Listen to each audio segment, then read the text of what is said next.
আমি তোমাদের সাথে একটা মিনি ব্লগ শেয়ার করবো। আজকে ব্লগটা আমি সকাল থেকে স্টার্ট করছি। তারপর আমি বিছানাটা পরিষ্কার করে ঝেড়ে নিয়েছিলাম, নিয়ে চা খেতে গেছিলাম। আর তোমাদের আমি বলে দিই, ভিডিওটা ভালো লাগলে তোমরা লাইক, কমেন্ট আর সাবস্ক্রাইব করবে আর শেয়ার করবে। তো আমি অনেকদিন পরে ব্যাক করলাম, এটুকু এক্সপেক্ট করি।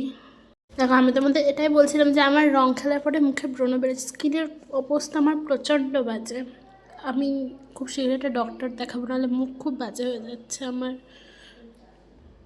আমার দিদি চা করেছে, আবার খাবো গাইস। দেখো, আমার মন লোকে ভেঙে দিয়ে চলে যাচ্ছে, তাই আমি বিস্কুটের মন খাবো এখন গাইস।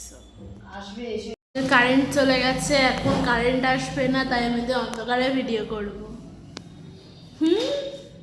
আমি মুদিখানার দোকানে গেছিলাম, যেটা তখনও হাফ খুলেছিল, ফুল খুলিনি। তারপর সবজি বাজারে গেছিলাম বাজার করতে।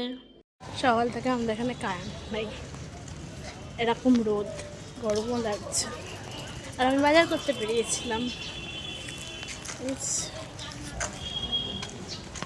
আমি বাজার করে বাজার থেকে চলে এসেছি। মিনি ব্লগের ফার্স্ট পার্ট এটা, সেকেন্ড পার্টটা আমি পরে দেবো। এখন ফার্স্ট পার্টটা দেখে নাও।